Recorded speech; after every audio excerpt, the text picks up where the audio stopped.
El expositor bíblico Aiseño. Primer trimestre bajo la temática: el mensaje bíblico sobre los tiempos del fin. Estudio bíblico 7. La justicia del Rey venidero. Base bíblica: Isaías 9, 6 y 7, Jeremías 23, 5 al 8, y Hebreos 1, 6 al 9. Pensamiento central.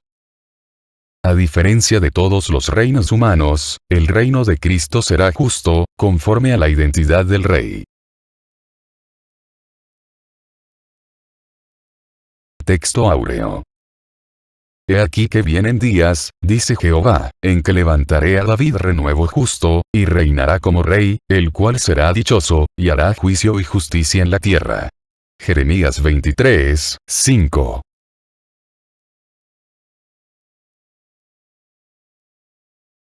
Datos generales acerca del tema.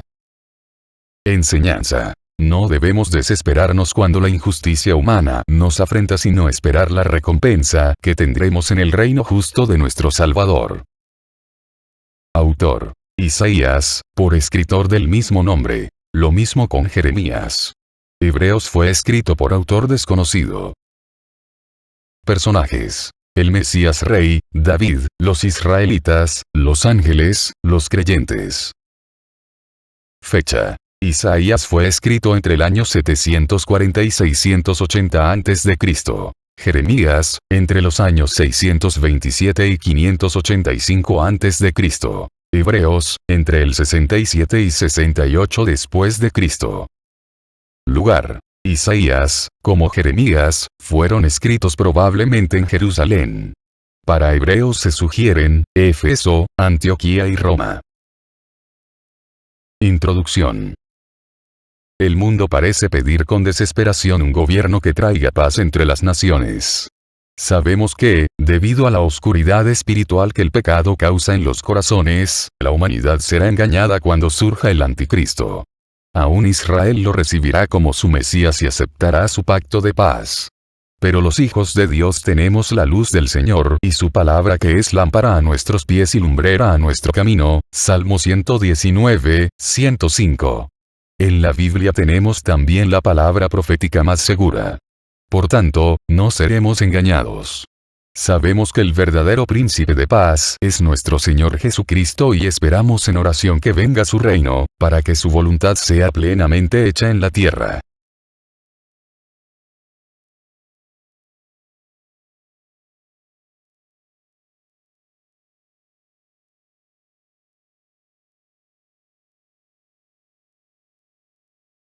Un reino de juicio y justicia.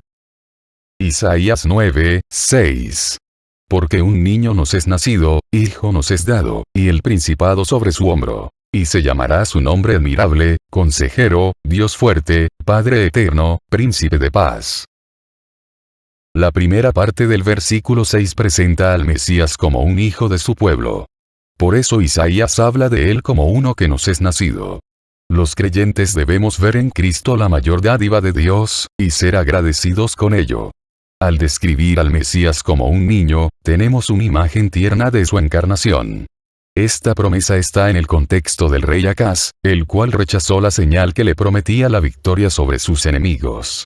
Entonces, Dios dio la señal de un rey el cual se habría de sentar en el trono de David para siempre. El Señor pondría el principado sobre el hombro del Mesías. Aunque en el tiempo de esta profecía, Ezequías, el hijo de Acaz, era un niño pequeño, la profecía no se refería a él. Lo sabemos porque los atributos divinos que acompañan al rey anunciado por Isaías, no se corresponde con un mero ser humano. El Mesías es descrito como admirable, consejero, Dios fuerte, Padre eterno, príncipe de paz. Debemos aprender que el Mesías es todo lo que necesitamos. ¿A quién se refiere el profeta Isaías cuando habla de un niño nos es nacido? Isaías 9, 7. Lo dilatado de su imperio y la paz no tendrán límite sobre el trono de David y sobre su reino, disponiéndolo y confirmándolo en juicio y en justicia desde ahora y para siempre. el celo de Jehová de los ejércitos hará esto. En el versículo 7, lo dilatado de su imperio se refiere al alcance mundial de sus dominios. Para comprender mejor esta verdad, debemos recordar cómo el reino de Roboam se partió en dos, a causa del pecado reinante en sus días. Pero cuando la justicia del rey venidero se establezca, su dominio justo llegará hasta los confines de la tierra. Isaías anuncia que la paz, de igual manera, se extenderá por doquier. Recordamos que, en la cruz, el Señor Jesús derrotó al verdadero enemigo de los hombres, Satanás, y durante el reino milenial del Señor, aquel enemigo estará atado en el abismo, Apocalipsis 20, 1 al 3. Los creyentes deben comprender que son más que vencedores en Cristo y que en Él, Dios los lleva siempre en triunfo, Romanos 8, 37. 2 Corintios 2, 14. Los que sirven al Señor deben conducirse piadosamente. De esta manera, lo que hacen para Dios permanecerá estable. Cuando Isaías dice que ello será hecho por el celo de Jehová, es para enseñarnos que Dios hace suya la causa de su pueblo, Isaías 63, 15. Cada creyente debe ser agradecido con la protección que Dios nos ha dado en Cristo. ¿Cuál ha de ser el carácter distintivo del reino del Mesías?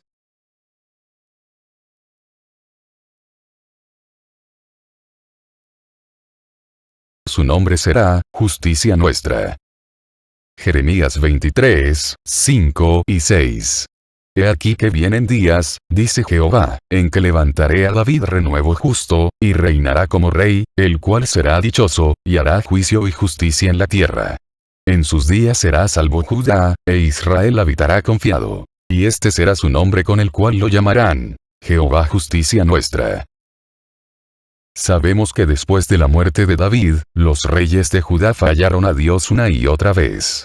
En contraste, el renuevo que Dios promete levantar, será justo. Al estudiar los evangelios, hallamos a Jesús en el brillo de su justicia, a tal modo, que les preguntó a sus detractores: ¿Quién de vosotros me redarguye de pecado? Juan 8, 46.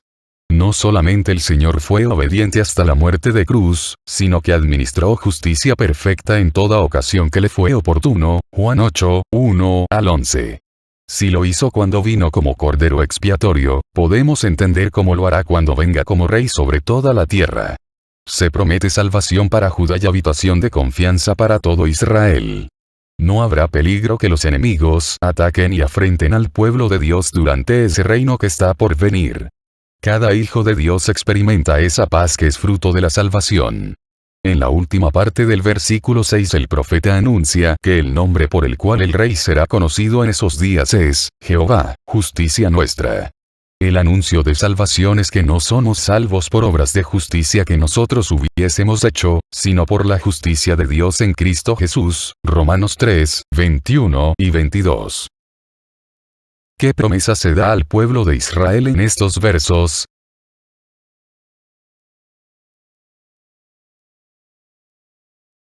El regreso de Israel. Jeremías 23, 7 y 8. Por tanto, he aquí que vienen días, dice Jehová, en que no dirán más: vive Jehová que hizo subir a los hijos de Israel de la tierra de Egipto, sino: vive Jehová que hizo subir y trajo la descendencia de la casa de Israel de tierra del norte, y de todas las tierras a donde yo los había echado, y habitarán en su tierra. Al escudriñar los versículos 7 y 8, vemos que el profeta Jeremías compara el éxodo de los hijos de Israel de Egipto, con su retorno del exilio. El profeta quiere señalar que la liberación de Babilonia va a ser gloriosa.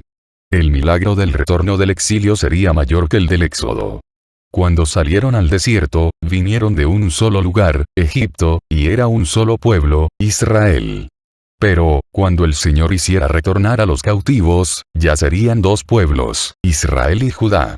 Y, además, no saldrían solo del norte, Babilonia, sino de todas las tierras a donde Dios los había esparcido.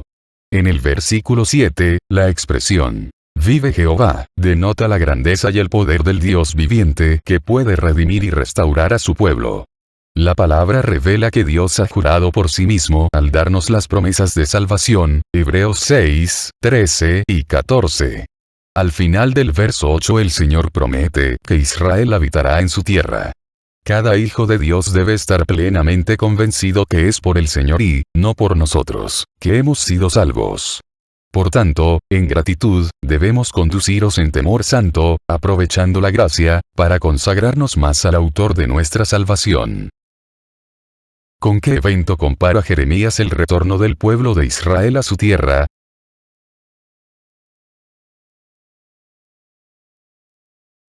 El carácter del reino. Hebreos 1, 6 y 7. Y otra vez, cuando introduce al primogénito en el mundo, dice, adórenle todos los ángeles de Dios. Ciertamente de los ángeles dice, el que hace a sus ángeles espíritus, y a sus ministros llama de fuego. Aquí vemos como lo dicho por Isaías y Jeremías, tocante a la justicia del rey Mesías. Hebreos lo corrobora y aclara en forma muy específica. El verso 6 nos recuerda que el rey venidero, no es una criatura angelical, sino mucho superior a los ángeles. Por tanto, se les ordena a todas esas criaturas que lo adoren. Esto nos debe hacer recordar el Salmo 97, 7, donde todos los adoradores de imágenes deben sentir vergüenza, y todos los dioses deben postrarse en adoración al Señor. Sabemos que cuando Cristo nació, los ángeles cantaron su gloria. Los pastores judíos fueron en reverencia a ver al Mesías. Pero la cita de Salmo 97 en Hebreos 1, 6, se refiere a las palabras de David cuando presenta al rey en su dominio universal. En el versículo 9 David habla del Mesías como excelso sobre toda la tierra y muy exaltado sobre todos los dioses. Por tanto, el contexto revela que, no solo los ángeles, sino todos los confines de la tierra deben postrarse ante nuestro Señor. Los creyentes gentiles debemos tener sentido de gratitud. Porque el Salvador no es únicamente de los judíos. Jesús es Rey sobre toda la tierra, y en ello, somos beneficiados también nosotros. Porque el Rey Mesías debe ser adorado por los ángeles. Hebreos 1, 8 y 9. Mas del Hijo dice, tu trono, oh Dios, por el siglo del siglo. Cetro de equidad es el cetro de tu reino. Has amado la justicia, y aborrecido la maldad, por lo cual te ungió Dios, el Dios tuyo, con óleo de alegría más que a tus compañeros. Las palabras de los versículos 8 y 9 son una clara referencia al Salmo 45, el cual, probablemente fue escrito para el rey Salomón. Sin embargo, lo que el canto expresa, tiene carácter muy sublime como para ser atribuido a un rey netamente humano. Debemos tener presente que esta carta es dirigida a los creyentes hebreos, y la mayoría de sus hermanos religiosos, no aceptaban a Jesús como Dios. Por tanto, aquí se recuerda que Dios mismo testificó acerca de su Hijo, diciendo que su trono era el de un rey divino. El propósito es mostrar lo superlativo de Cristo ante los ángeles, porque no es lo mismo ser un mensajero de Dios, que ser Dios mismo sentado en su trono. En el versículo 9, se nos recuerda que Salomón fue elegido en preferencia a sus hermanos, hijos de su mismo padre David. Pero, sin dudas, el texto se refiere a Cristo, quien ha venido a ser el primogénito entre muchos hermanos, Romanos 8, 29. La unción que Dios ha dado a su Hijo para reinar sobre toda la tierra, es singular. Por eso, la palabra lo identifica a él como el ungido, Lucas 2, 26. Debemos tener presente que, al estar en Cristo, tomamos de su plenitud, Juan 1, 16. La meta del cristiano es que la justicia de Cristo pueda ser manifestada en su diario vivir, para que también su unción pueda ser vista en el trabajo de sus siervos. Enumera las características del reino del Mesías.